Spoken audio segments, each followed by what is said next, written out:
जैसे कि पिछले लेसन में मैंने आप लोगों को अडोबी इंडिज़ाइन के अंदर टेक्स्ट को क्रिएट करना और मॉडिफाई करना और फॉर्मेट करना सिखाया। उसी तरह इस लेसन के अंदर हम लोग इमेजेस के ऊपर बात करेंगे और हम लोग सीखेंगे कि हम अडोबी इंडिज़ाइन के अंदर इमेजेस को किस तरह से प्लेस कर सकते हैं और इमेजेस के लिए हम फ्रेम्स किस तरह से क्रिएट करेंगे और उनको मॉडिफाई किस तरह से करेंगे। इसके अलावा हम देखेंगे कि हम इमेजेस को लिंक किस तरह से करते हैं और इसके अलावा टेक्स्ट रैप का एक और फीचर मैं आप लोगों को बताने वाला हूँ। तो चलें चलते हैं अडोबी इंडिज़ाइन की तरफ और एक्सप्लोर करते हैं इंडिज़ाइन को। अच्छा जी, तो सबसे पहले स्टार्ट करते हैं यहाँ से कि हम लोग टूल बार के अंदर जाके ये हमारे पास जो एक टूल है, इसको एक्सप्लोर करने की कोशिश करते हैं। रेक्टेंगल फ्रेम टूल और एलिप्स फ्रेम टूल और इसके अलावा पॉलीगॉन फ्रेम टूल। अच्छा, ये बेसिकली वो फ्रेम टूल है जिसकी मदद से हम इमेजेस को इनडिज़ाइन के अंदर प्लेस करते हैं। अब ये मैंने एक इमेज के लिए एक फ्रेम ले लिया है, इसके ऊपर आपको एक क्रॉस बना हुआ नज़र आ रहा है। अच्छा, बेसिकली सेम वही प्रोसीजर है जिसकी मदद से हमने इनडिज़ाइन में टेक्स्ट को प्लेस किया था, सेम उसी प्रोसीजर से हम लोग इमेज को भी इनडिज़ाइन के अंदर प्लेस कर सकते हैं। फाइल में जाके अगर आप प्लेस के बटन को क्लिक करें तो इस तरह से भी, और कंट्रोल डी को प्रेस करके भी, यहाँ पे मेरे पास एक ये इमेज पड़ा हुआ है। इस इमेज को मैं ओपन करता हूँ और ये देखें, ये इमेज जो है ये मेरे पास यहाँ पे इस बॉक्स में आ गया। अच्छा, यहाँ पे अब मुझे एक मसला आ रहा है कि मेरा जो फ्रेम है वो छोटा है और जबकि मेरा जो इमेज है वो बड़ा है। अगर मैं इसको यहाँ सेंटर से इसको मैं होल्ड करूँ और इसको मैं मूव करूँ तो मैं देख सकता हूँ कि मेरा इमेज जो है वो काफ़ी बड़ा है और जबकि फ्रेम जो है वो मेरा छोटा है, तो मेरा इमेज प्रॉपरली फिट इन नहीं हो पाया इस फ्रेम के अंदर। अब इसके लिए हम क्या करेंगे? इसके लिए हम क्या करते हैं जी, हम ऑब्जेक्ट में जाते हैं और यहाँ पे हमारे पास एक ऑप्शन है फिटिंग की। इसमें डिफरेंट ऑप्शंस अवेलेबल हैं, जैसे कि फिल फ्रेम प्रोपोर्शनेटली। इसकी मदद से जो फ्रेम है वो प्रोपोर्शनेटली फिल हो जाएगा। और ये देखें, ये जो मेरा इमेज था जो मैं लाना चाह रहा था, प्लेस करना चाह रहा था अपने इस फ्रेम में, वो एग्जैक्टली यहाँ पे आ गया। मैं कंट्रोल ही करता हूँ और दोबारा यहाँ पे जाके आपको एक आधी और ऑप्शन बताता हूँ। ये डिफरेंट ऑप्शंस हैं, ये आप एक्सप्लोर कर लीजिएगा। बेसिकली ये ऑप्शंस इसी मकसद के लिए हैं कि हम अपने इमेज को अपने फ्रेम के अकॉर्डिंगली या अपने फ्रेम को अपने इमेज के अकॉर्डिंगली किस तरह से फिट कर सकते हैं। यहाँ पे ये देखें, फिट कंटेंट टू फ्रेम है और इसी तरह हमारे पास यहाँ पे फिटिंग के अंदर ऑप्शन मौजूद है फिट फ्रेम टू कंटेंट। अब ये फ्रेम टू कंटेंट किया तो ये देखें, क्योंकि कंटेंट बहुत बड़ा है, इमेज बहुत बड़ा है, तो वो फ्रेम उसके साइज के अकॉर्डिंगली चला गया, लेकिन इमेज हमारे पेज से बाहर चला गया, तो ये अभी इस वक्त फ़िलहाल हम नहीं करेंगे। इस वक्त मैं प्रेफ़र करूँगा कि मैं इस वक्त सिर्फ़ और सिर्फ़ इसको फिल फ्रेम प्रोपोर्शनेटली कर लूँ। ठीक है जी। अच्छा, अब इसके अलावा मैं आपको एक और बात बताता चलूँ। अगर मैं इसको फ्रेम को बड़ा छोटा करना चाहूँ, तो देखें यहाँ से मैं इसको जो है वो रीस्केल कर सकता हूँ, लेकिन अब मसला ये आ रहा है कि मेरा जो इमेज है वो उसके साथ रीस्केल नहीं हो रहा। तो इसके लिए क्या करना है, हम जब भी सिलेक्ट करेंगे किसी भी फ्रेम के अंदर मौजूद इमेज को, तो हम क्या करेंगे, कंट्रोल और शिफ्ट को होल्ड करेंगे। अगर हम कंट्रोल और शिफ्ट को होल्ड रखते हैं तो ये देखें, हमारा वो जो फ्रेम है और जो इमेज है, दोनों आपस में बिल्कुल एक दूसरे के साथ कनेक्ट रहते हुए, बिल्कुल एक दूसरे के साथ ताल्लुक में रहते हुए, ये जो हैं दोनों रीस्केल हो सकते हैं और बड़े छोटे हो सकते हैं। अच्छा, इसी तरह से हमारे पास यहाँ पे जिस तरह ये रेक्टेंगुलर फ्रेम है, इसी तरह से ये एलिप्टिकल फ्रेम है और पॉलीगोनल फ्रेम है।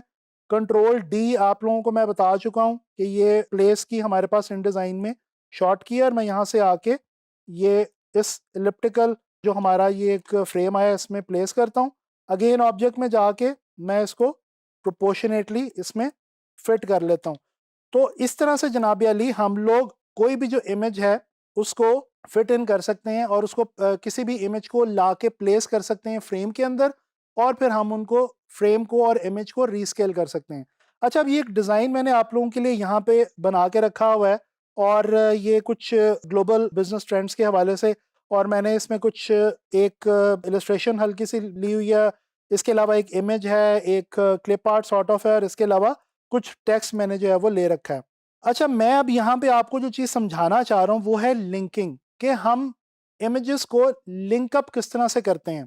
ये देखें, यहाँ पे हमारे पास लिंक्स का एक मेन्यू मौजूद है। इसमें अगर हम जाएँ तो देखें, मैं किसी भी अगर इस लिंक के ऊपर सेलेक्ट करता हूँ, यानी कि क्लिक करता हूँ, तो ये देखें नीचे पूरी डिटेल आ रही है उस लिंक की। अच्छा बेसिकली ये देखें, ये जो टेक्स्ट है ये तो लिंक्ड अप नहीं है, यहाँ पे ये जो एक इमेज, एक इलस्ट्रेशन और एक क्लिप आर्ट, ये तीन जो मेरे आइटम्स हैं यहाँ पे इस डिज़ाइन में, ये मैंने एक्चुअली कहीं और से उठा के इस इन डिज़ाइन की फाइल में लिंक अप किए हैं। देखिए मैं आपको ये समझाता चलो, इन डिज़ाइन की जो फाइल होती है ना, वो इस तरह से होती है कि ये कोई भी चीज़ अपने अंदर खुद से एम्बेड नहीं करता।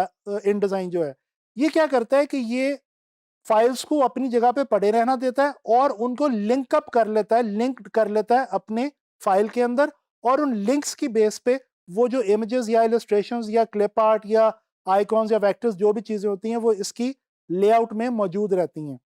तो अब ये देखें यहाँ पे ये तीनों चीज़ें जो हैं इनके लिंक्स मौजूद हैं और इनकी डिटेल्स मौजूद हैं। अच्छा मैं करने क्या लगा हूँ, ये जो मेरे पास एक इमेज मौजूद है, मैं क्या करता हूँ कि मैं इसकी एक्चुअल डेस्टिनेशन पे जाके इस इमेज को डिलीट कर देता हूँ। अब देखिए यहाँ पे मेरे पास एक क्वेश्चन मार्क बना हुआ आ गया, ठीक है जी, और ये कह रहा है जी मिसिंग लिंक, यानी कि लिंक मिस हो गया और अब ये हमसे उस लिंक को रीलिंक करने के लिए कह रहा है। तो जनाब मैं इसके ऊपर अगर क्लिक करूं तो ये मुझे रीलिंक करने के लिए कहेगा। इसी तरह से मैं यहां से आके इस बटन की मदद से भी रीलिंक कर सकता हूं। तो ये दोनों तरीके ठीक है रीलिंक करने के लिए। इस क्वेश्चन मार्क पे मैं क्लिक करता हूं। अभी फिलहाल मैंने उस इमेज की एक और कॉपी पहले से बना के रखी हुई है, तो मैं इसको जाके ओके करता हूं और अब ये देखें वो जो क्वेश्चन मार्क आया था वो बेसिकली हट गया है। तो ये मैंने क्या किया है कि मैंने पहले एक जो इमेज है उसको इरेज किया उसकी एक्चुअल डेस्टिनेशन से। अक्सर ये होता है कि हम जब कोई डिज़ाइन बना रहे होते हैं ना, तो हम जो एक्चुअल प्लेस होती है, एक्चुअल डेस्टिनेशन होती है, फ़ोल्डर होता है जिसमें आपने इमेजेस वगैरह रखे होते हैं, वो कहीं आगे पीछे हो जाता है या डिलीट हो जाता है। उस सूरत में हम इस तरह से इन डिज़ाइन में अपने इमेजेस को रीलिंक कर सकते हैं। दोबारा से हम उनका लिंक देके, उनको ढूँढ के, हम उनको लिंक अप करके अपनी फ़ाइल जो है उसको प्रॉपर वापस असल हालत में लेके आ सकते हैं। तो ये बेसिकली लिंक की हमारे पास एक ऑप्शन है। अच्छा मैं यहाँ पे एक आपको टिप देता चलूँ कि हमेशा कोशिश करें कि अपने इमेजेस को या अपनी इलस्ट्रेशंस या जो भी चीज़ें आप बाहर से ला के इन डिज़ाइन में रख रहे हैं, उनको एम्बेड कर लें। एम्बेड करने का क्या तरीका है? राइट क्लिक करें यहाँ पे, इसको मैंने सेलेक्ट किया हुआ है इस लिंक को, ये जो मेरा इलस्ट्रेशन है। यहाँ पे ऑप्शन है जी एम्बेड लिंक। ये देखें जैसे ही मैं एम्बेड लिंक करता हूँ, तो ये जो चेन का एक साइन यहाँ पे बना हुआ है, ये ख़त्म हो जाता है। इसका मतलब है कि अब इस मेरी इलस्ट्रेशन को लिंक की ज़रूरत नहीं है और ये अब एम्बेड हो चुकी है मेरे इस फाइल के अंदर।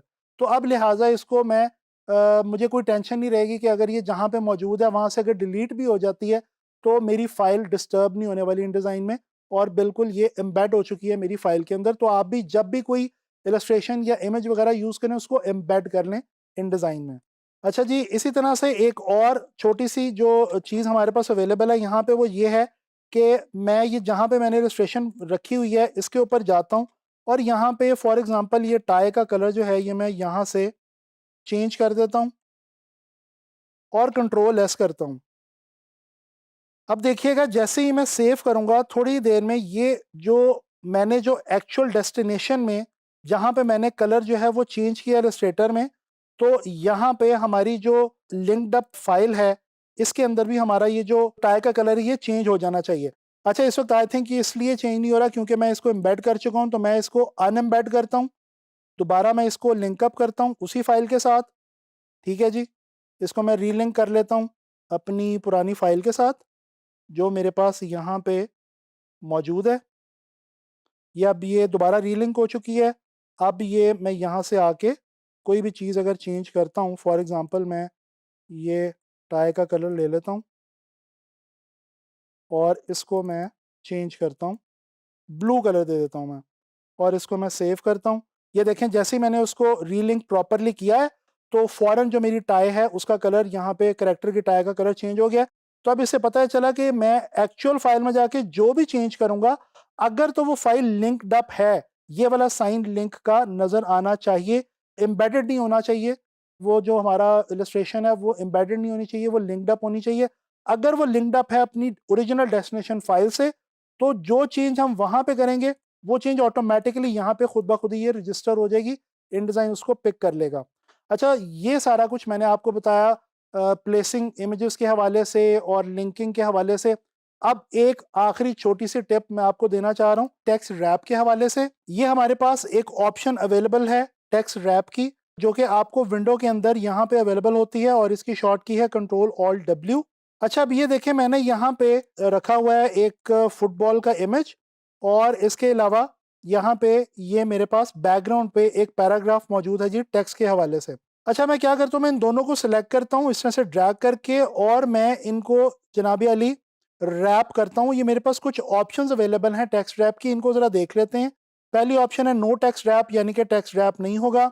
दूसरी ऑप्शन है रैप अराउंड बाउंडिंग बॉक्स, यानी कि ये जो बॉक्स है जो कि बाउंड्री वाला बॉक्स है इस इमेज का, उसके इर्द गिर्द टेक्स्ट जो है वो रैप हो जाएगा।